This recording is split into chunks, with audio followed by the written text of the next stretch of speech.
Donate card और voice of slum जुड़कर दिल्ली और नोएडा के स्लम्स में गरीबों को फ्री ऑक्सीजन सप्लाईज प्रोवाइड करने का प्रयास कर रहे हैं। डिस्क्रिप्शन में दिए हुए लिंक पर जाकर डोनेट कार्ड पे अभी डोनेट करें। इन गरीब परिवारों का सहारा बने।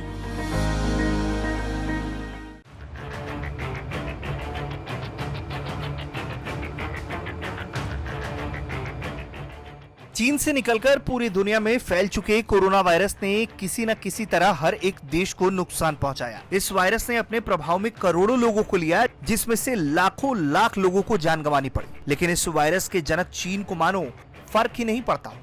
पहले तो उसने कोरोना वायरस की उत्पत्ति से जुड़ी चीजों को छिपाया, फिर उसके बाद उसने इस वायरस के लिए दूसरे देशों को जिम्मेदार ठहराने की कोशिश की।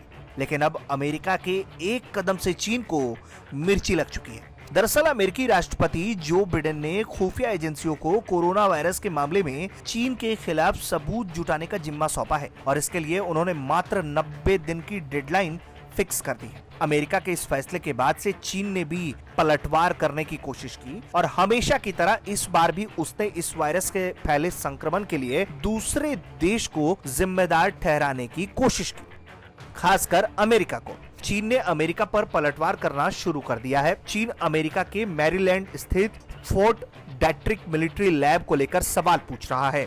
चीन का आरोप है कि इसी लैब से कोरोना का वायरस लीक हुआ। हालांकि पूरी दुनिया जानती है कि आखिर वायरस कहां से आया और चीन ने कैसे इससे जुड़ी जानकारियों को छिपाया। लेकिन चीन ने कभी भी अपनी गलती स्वीकार नहीं की, बल्कि वो पूरी रौब के साथ दूसरे देशों पर आरोप मढ़ने में लगा रहा। वुहान लैब को लेकर अमेरिका और चीन में तकरार बीते साल से ही जारी है। अमेरिका के पूर्व राष्ट्रपति डोनाल्ड ट्रंप के चुनाव हारने के बाद ये चर्चा थम गई थी, लेकिन जो बाइडेन के ताजा फरमान से साफ है कि अमेरिका ने वुहान लैब की फाइल फिर से खोलने का फैसला किया है। यानी कि ट्रंप जिस लाइन पर चल रहे थे उसी लाइन पर जो बिडेन भी चीन को लेकर चलना पसंद कर रहे हैं। जहां एक तरफ अमेरिका कोरोना वायरस की उत्पत्ति को जड़ से जानने की कोशिश में जुटा है, वहीं दूसरी तरफ विश्व स्वास्थ्य संगठन भी इस सिद्धांत का दोबारा अध्ययन कर सकता है, जिसके तहत कोरोना वायरस की उत्पत्ति चीन की वुहान लैब में हुई मानी जाती है और इसके बाद से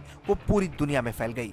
वहीं कुछ दिनों पहले एक खुफिया रिपोर्ट भी सामने आई थी, जिसमें दुनिया में कोरोना वायरस फैलने से करीब 1 महीने पहले ही वुहान इंस्टीट्यूट ऑफ वायरोलॉजी के 3 शोधकर्ता 2019 में ही बीमार पड़े थे और उन्होंने अस्पताल की मदद ली थी। उस खुफिया रिपोर्ट में वुहान लैब के बीमार शोधकर्ताओं की संख्या, उनके बीमार पड़ने के समय, अस्पताल से जुड़ी सूचनाएं, बीमारियों की लक्षण, इन सब की बात पूरे डिटेल से छापी गई थी।